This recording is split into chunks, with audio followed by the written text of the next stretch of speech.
ನಮಸ್ಕಾರ ವೀಕ್ಷಕರೇ, ಈ ದಿನ ಕ್ಲಾಸಲ್ಲಿ ಜರ್ದೋಜಿ ಸ್ಟಿಚ್ ಹೇಗೆ ಹಾಕೋದು ಅಂತ ನೋಡ್ಕೊಳ್ಳೋಣ ಬನ್ನಿ.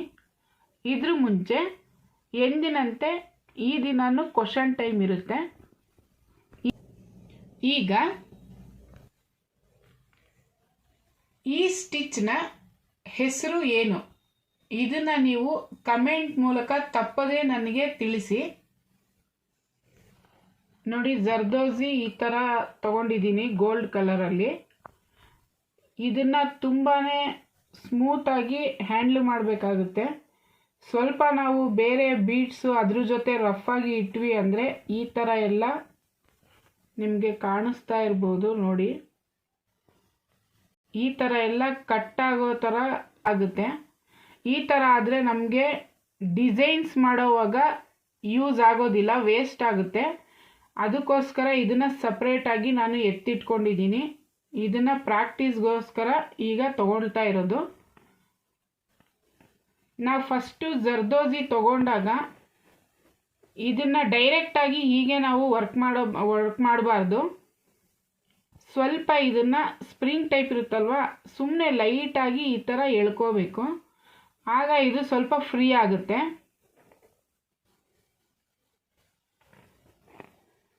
ಜಾಸ್ತಿ ರ್ಯಾಶ್ ಆಗಿ ಎಳಿಬಾರ್ದು.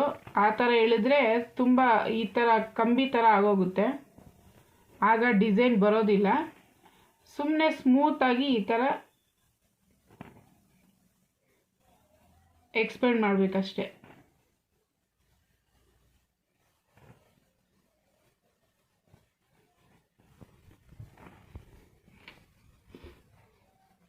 ಇದನ್ನು ನಮಗೆ ಯಾವ ಸೈಜ್ ಬೇಕೋ ಆ ಸೈಜ್ಗೆ ಕಟ್ ಮಾಡ್ಕೊಳ್ಳೋಣ.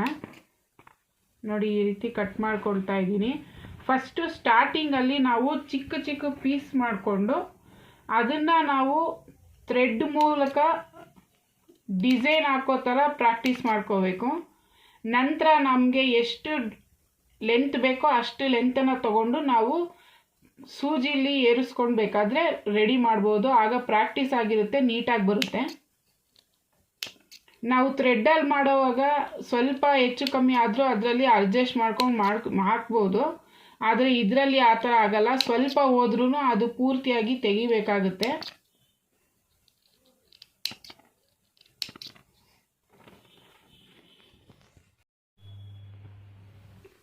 ನೋಡಿ, ಈ ಥರ ಜರ್ದೋಜಿನ ನಾನು ಕಟ್ ಮಾಡಿರೋದನ್ನು ಸೂಜಿಲಿ ಈ ಥರ ಏರಿಸ್ಕೊಂಡಿದ್ದೀನಿ. ಇದನ್ನು ತುಂಬಾ ಸ್ಮೂತಾಗಿ ಪುಷ್ ಮಾಡಬೇಕು. ಸ್ವಲ್ಪ ಜೋರಾಗಿ ಇಳಿದ್ರೂ ಜರ್ದೋಜಿ ಹಾಳಾಗ್ಬಿಡುತ್ತೆ.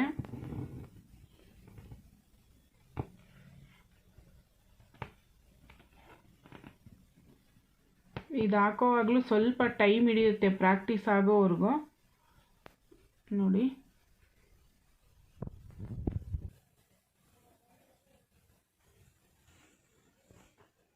ಈ ರೀತಿ ತಗೊಂಡಿದ್ದೀನಿ.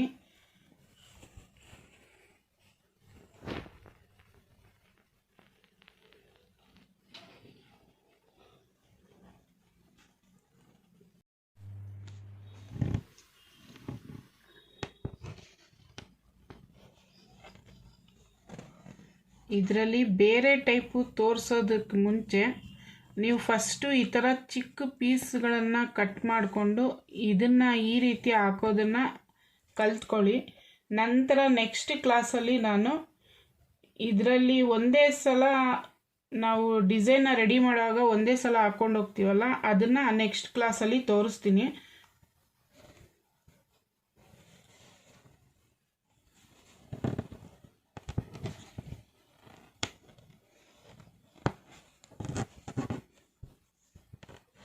ನೋಡಿ, ಈ ಥರ ಚಿಕ್ಕ ಚಿಕ್ಕದಾಗಿ ಕಟ್ ಮಾಡಿ ಈ ಥರ ರೆಡಿ ಮಾಡ್ಕೋಬೇಕು.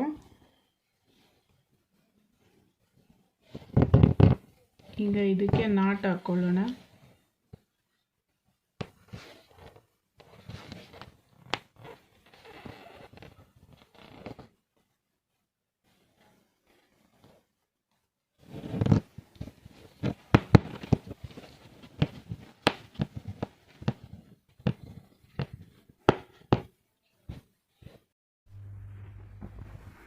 ನಾನಿಲ್ಲಿ ಸೂಜಿಲಿ ದಾರ ತೊಗೊಂಡಿದ್ದೀನಿ, 2 ಎಳೆ ದಾರ. ಅದರಲ್ಲಿ ಜರ್ದೋಸಿನ ಈ ಥರ ಏರಿಸಿದ್ದೀನಿ. ಇದನ್ನು ಫ್ರೆಂಚ್ ನಾಟ್ ಹೇಗೆ ಹಾಕೋದು ನೋಡ್ಕೊಳ್ಳೋಣ.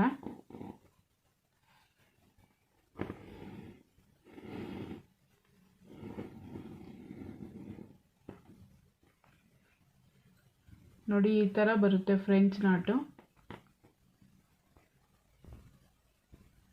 ನಾವು ಫ್ಲವರ್ ಟೈಪಲ್ಲಿ ಮಾಡುವಾಗ ಇದು ಯೂಸ್ ಆಗುತ್ತೆ.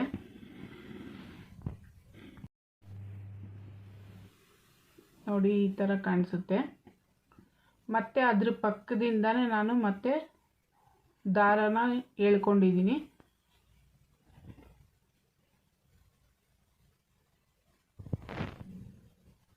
ಈಗ ನಾವು ಇದನ್ನು ಈ ರೀತಿ ಸುತ್ತಕೊಂಡು ಇದ್ರ ಪಕ್ಕನೇ ತಗೊಳ್ಳೋಣ. ಈ ಸೈಡಲ್ಲಿ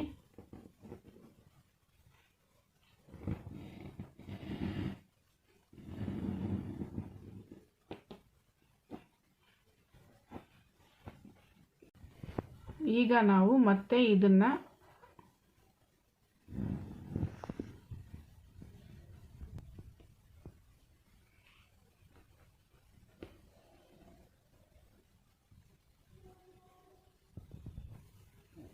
ಈ ರೀತಿ ಇದ್ರ ಮಧ್ಯದಿಂದ ದಾರನ ಎಳ್ಕೊಂಡು ಇದನ್ನು ಸೇರಿಸ್ಕೊಂಡಿದ್ದೀನಿ. ಈಗ ಇದನ್ನು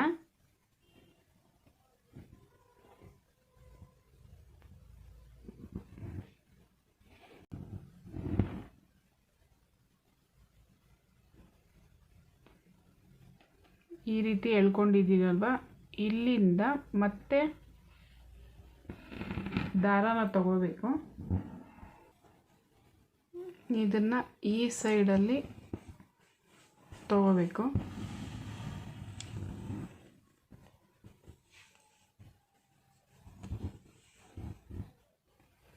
ಮತ್ತು ನಾವು ಇಲ್ಲಿ ಎಂಡ್ ಮಾಡಿದ್ದೀವಲ್ಲ, ಈ ಕಡೆ ಮಧ್ಯದಿಂದ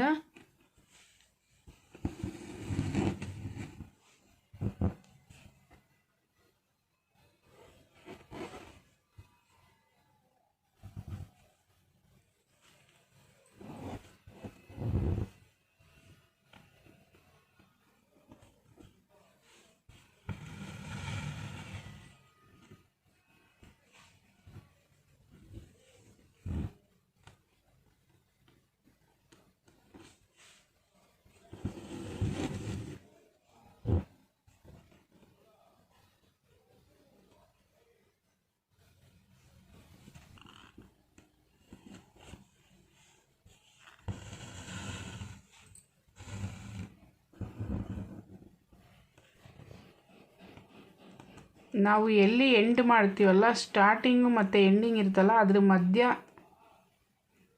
ನಾವು ಸೂಜಿನ ತಗೋಬೇಕು.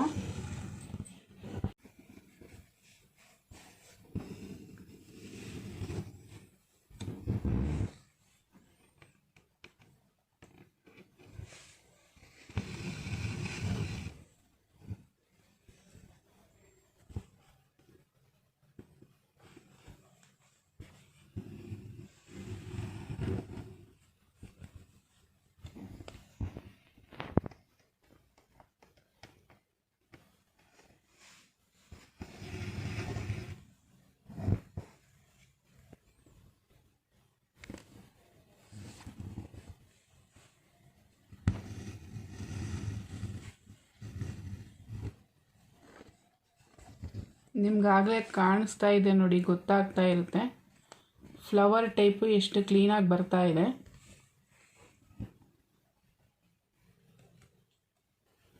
ನಮಗೆ ಎಷ್ಟು ಅಗಲ ಬೇಕೋ ಅಷ್ಟು ಅಗಲಕ್ಕೆ ನಾವು ಇದೇ ರೀತಿ ಕಂಟಿನ್ಯೂ ಮಾಡ್ತಾ ಹೋಗ್ಬೋದು.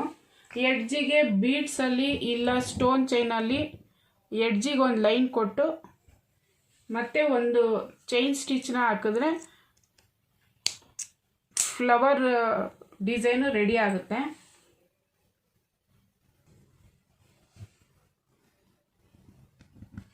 ಜರ್ದೋಸಿಲಿ ಡಿಸೈನ್ ಹಾಕೋದು ಸ್ವಲ್ಪ ಕಷ್ಟನೇ.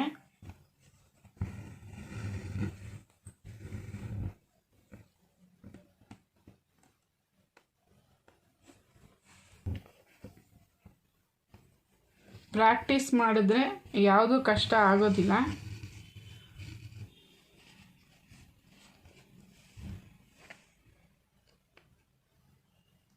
ನಿಮಗೆ ಎಷ್ಟು ಶೇಪ್ ಅಗಲ ಬೇಕೋ ಅಷ್ಟು ಅಗಲ ಶೇಪಲ್ಲಿ ನಾವು ರೆಡಿ ಮಾಡ್ಕೋಬೋದು. ಅಂದರೆ ನಾವು ಸ್ಟಾರ್ಟಿಂಗ್ ಇಲ್ಲಿ ತೊಗೊಂಡಿದ್ದೀವಲ್ಲ, ಎಂಡಿಂಗ್ ಇಲ್ಲಿ ಮಾಡಿದ್ದೀವಿ.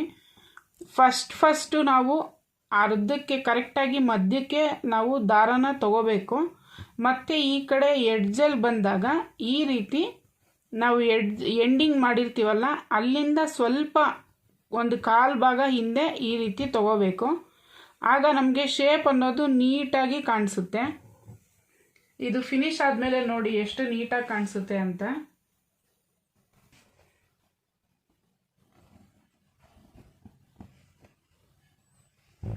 ನಾವು ಇಲ್ಲಿ ಹಾಕಿದ್ದೀವಲ್ಲ, ಇದು ನಾನು ಇಲ್ಲಿಗೆ ಸ್ವಲ್ಪ ಒಂದೆರಡು ಲೈನಲ್ಲೇ ಎಂಡ್ ಮಾಡ್ತೀನಿ. ಅದಕ್ಕೋಸ್ಕರ ಈಗ ಈ ರೀತಿ ಹಾಕ್ಕೋಬಾರ್ದು. ನಾವಿಲ್ಲಿ ಹಾಕಿರ್ತೀವಲ್ಲ ಸ್ಟಾರ್ಟಿಂಗಲ್ಲಿ, ಇದ್ರ ಮಧ್ಯದಿಂದ ಸೂಜಿನ ತಗೋಬೇಕು.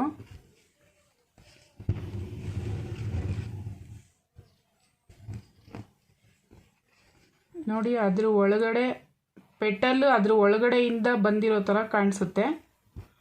ನಾವು ಎಡ್ಜಿಗೆ ಹಾಕ್ತಾ ಇದ್ದರೆ ಒಂದೊಂದು ಲೈನ್ ಥರ ಕಾಣಿಸುತ್ತೆ. ಈ ರೀತಿ ಹಾಕಿದ್ರೆ ಅದ್ರ ಒಳಗಡೆಯಿಂದ ಬಂದಿದೆ ಅನ್ನೋ ಥರ ಫೀಲ್ ಕೊಡುತ್ತೆ.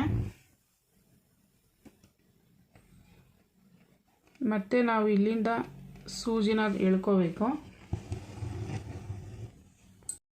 ನೋಡಿ, ಈಗ ಇದನ್ನು ತೊಗೊಂಡಿದ್ದೀವಲ್ಲ, ಎಡ್ಜಿಗೆ ಹಾಕಿದ್ರೆ ನೀವು ಈ ಥರ ಬರುತ್ತೆ. ಈ ಥರ ಕಾಣಿಸಿದ್ರೆ ಚೆನ್ನಾಗಿರೋದಿಲ್ಲ. ಇಲ್ಲಿ ನಾವು ಆಲ್ರೆಡಿ ಫಸ್ಟ್ ಹಾಕಿರ್ತೀವಲ್ಲ, ಅದ್ರ ಮಧ್ಯದಿಂದ ಈ ರೀತಿ ಸೂಜಿನ ತಗೋಬೇಕು.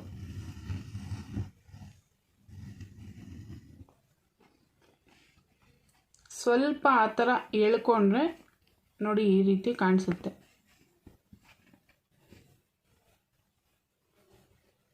ನೀವು ನೋಡ್ತಾ ಇರ್ಬೋದು ಡಿಸೈನ್ ನೋಡಿ ಯಾವ ರೀತಿ ಕಾಣಿಸುತ್ತೆ, ಫ್ಲವರ್ ಟೈಪಲ್ಲಿ.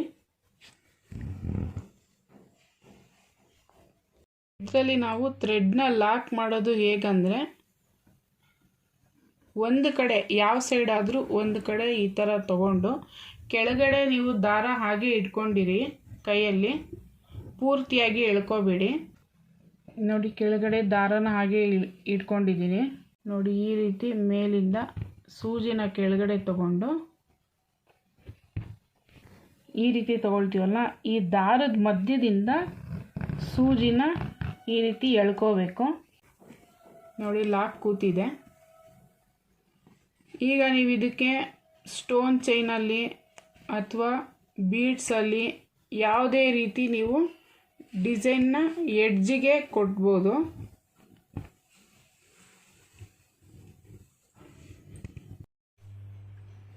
ನೋಡಿ, ನಾನು ಸಹ ಇದನ್ನು ಸೂಜಿ ದಾರದಲ್ಲಿ ಸ್ವಲ್ಪ ಸೂಜಿ ದಾರದಲ್ಲಿ ಇರಿಸಿದ್ದೀನಿ. ಮತ್ತು ಈ ಥರ ಕ್ರೋಶದಲ್ಲೂ ಸಹ ಹಾಕಿದ್ದೀನಿ. ಇದು ಕ್ರೋಶದಲ್ಲಿ ಸ್ಟಾರ್ಟಿಂಗು ತುಂಬಾ ಕಷ್ಟ ಆಗುತ್ತೆ. ಇದನ್ನು ತುಂಬಾ ನಿಗಾ ಮಾಡಿ ನಿಧಾನವಾಗಿ ಪೇಷನ್ಸಿಂದ ಹಾಕಬೇಕು, ಆಗಲೇ ಅದು ಬರೋದು. ಅಂದರೆ ಬೇಗ ಅಷ್ಟು ನೀಟಾಗಿ ಫಿನಿಶಿಂಗ್ ಬರೋದಿಲ್ಲ. ಪ್ರಾಕ್ಟೀಸ್ ಮಾಡ್ತಾ ಮಾಡ್ತಾ ನಿಮಗೆ ಡಿಸೈನು ಬರುತ್ತೆ. ಅದಕ್ಕೋಸ್ಕರ ನೀವು ಸ್ಟಾರ್ಟಿಂಗಲ್ಲಿ ನಾನು ಮೊದಲೇ ಹೇಳಿರೋ ಥರ ಈ ರೀತಿ ಚಿಕ್ಕ ಚಿಕ್ಕದಾಗಿ ಕಟ್ ಮಾಡ್ಕೊಳ್ಳಿ ಜರ್ದೋಜಿನ. ಇದನ್ನು ಈ ಥರ ಕ್ರೋಶದಲ್ಲಿ ಕ್ಲೀನಾಗಿ ನಿಧಾನವಾಗಿ ಒಂದೊಂದೇ ಪ್ರಾಕ್ಟೀಸ್ ಮಾಡಿ, ಈ ರೀತಿ ಒಂದೊಂದೇ ಹಾಕೋದನ್ನು ಪ್ರಾಕ್ಟೀಸ್ ಮಾಡ್ಕೊಳ್ಳಿ. ಆಮೇಲೆ ಈ ರೀತಿ ಸೂಜಿ ದಾರದಲ್ಲಿ ಈ ರೀತಿ ಫ್ಲವರ್ಸ್ ರೆಡಿ ಮಾಡೋದನ್ನು ಪ್ರಾಕ್ಟೀಸ್ ಮಾಡ್ಕೊಳ್ಳಿ. ಯಾಕೆಂದರೆ ಇದರಲ್ಲಿ ಸ್ಟಾರ್ಟಿಂಗ್ ನಾವು ರಿಂಗ್ ನಾಟನ್ನು ಹಾಕಿದ್ದೀವಿ. ರಿಂಗ್ ನಾಟ್ ಹಾಕ್ಬಿಟ್ಟು ಮತ್ತೆ ಈ ರೀತಿ ಸ್ವಲ್ಪ ಈ ರೀತಿ ತಗೊಂಡು ಜರ್ದೋಜಿನ ಸ್ಟಿಕ್ ರೀತಿ ತಗೊಂಡು ಇದನ್ನು ನಾವು ಯಾವ ರೀತಿ ಎಲ್ಲಿಂದ ಎಲ್ಲಿಗೆ ಸ್ಟಾರ್ಟಿಂಗ್ ಮತ್ತು ಎಂಡಿಂಗ್ ಮಾಡಿದ್ದೀವಿ, ಮತ್ತು ಅದ್ರ ಮಧ್ಯದಿಂದ ದಾರನ ತಗೊಂಡು ಜರ್ದೋಜಿನ ಹಾಕಿರೋದು. ಇದನ್ನು ಸ್ವಲ್ಪ ನೀವು ನೀಟಾಗಿ ನೋಡಿಕೊಂಡ್ರೆ ಇದೇ ರೀತಿ ಫ್ಲವರ್ನ ಇನ್ನೂ ಚೆನ್ನಾಗಿ ರೆಡಿ ಮಾಡ್ಕೋಬೋದು. ಮತ್ತು ಜರ್ದೋಜಿನ ಒಂದೇ ಸಮ ನಾವು ಸ್ಟಿಚ್ ಮಾಡ್ತೀವಲ್ಲ, ಅದು ಒಂದೇ ಸಲ ಬರೋದಿಲ್ಲ. ತಲೆ ಕೆಡಿಸ್ಕೊಳ್ಳೋಕೆ ಹೋಗಬೇಡಿ, ಯಾಕೆಂದರೆ ಅದು ನಿಧಾನ ಆಗುತ್ತೆ. ಇದು ತುಂಬಾ ಸೆನ್ಸಿಟಿವ್ ಆಗಿರುತ್ತೆ ಮತ್ತು ಇದು ತುಂಬ ಸಣ್ಣದಾಗಿ ಬರ್ತಾ ಇದೆ. ಇದು ಅಷ್ಟು ಬೇಗ ನಮಗೆ ಕ್ರೋಶದಲ್ಲಿ ಹಾಕೋದಕ್ಕೆ ಬರೋದಿಲ್ಲ. ಅದಕ್ಕೋಸ್ಕರ ಚಿಕ್ಕದಾಗಿ ಹಾಕ್ಕೊಳ್ಳಿ. ನೀವು ಒಂದೇ ಸಲ ಈ ರೀತಿ ಹಾಕಬೇಕು ಅಂದರೆ ನೀವು ಸೂಜಿ ದಾರದಲ್ಲಿ ಒಂದು ಲೈನ್ನ ಹಾಕ್ಕೊಂಡು ಮತ್ತೆ ಅದಕ್ಕೆ ನಾಟನ್ನು ಹಾಕ್ಕೊಳ್ತಾ ಹೋಗಬೇಕಾಗುತ್ತೆ. ಪ್ರಾಕ್ಟೀಸ್ ಮಾಡ್ತಾ ಇದ್ದರೆ ನಿಧಾನವಾಗಿ ಕ್ರಮೇಣ ಇದರಲ್ಲಿ ಬಂದ್ಬಿಡುತ್ತೆ. ನಾನೀಗ ತೋರಿಸಿರೋದನ್ನು ನೀವು ಸ್ವಲ್ಪ ಪ್ರಾಕ್ಟೀಸ್ ಮಾಡ್ಕೊಳ್ಳಿ. ನೆಕ್ಸ್ಟ್ ಕ್ಲಾಸಲ್ಲಿ ಇದರಲ್ಲಿ ಡಿಸೈನ್ಸ್ನ ಮಾಡೋದನ್ನು ತೋರಿಸ್ತೀನಿ ಚಿಕ್ಕದಾಗಿ.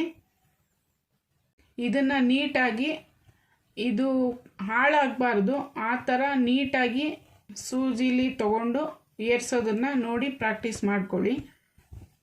ನಿಮಗೆ ಈ ವಿಡಿಯೋ ಇಷ್ಟ ಆಗಿದೆ ಅಂದ್ಕೊಳ್ತೀನಿ. ಹಾಗೆ ನಿಮಗೆ ಏನೇ ಡೌಟ್ ಇದ್ರೂ ನನಗೆ ಕಮೆಂಟ್ ಮೂಲಕ ತಿಳಿಸಿ, ನಾನು ನಿಮ್ಮ ಡೌಟ್ನ ಸಾಲ್ವ್ ಮಾಡ್ತೀನಿ. ನಿಮಗೆ ಈ ವಿಡಿಯೋ ಇಷ್ಟ ಆದಲ್ಲಿ ಲೈಕ್ ಮಾಡಿ, ಶೇರ್ ಮಾಡಿ.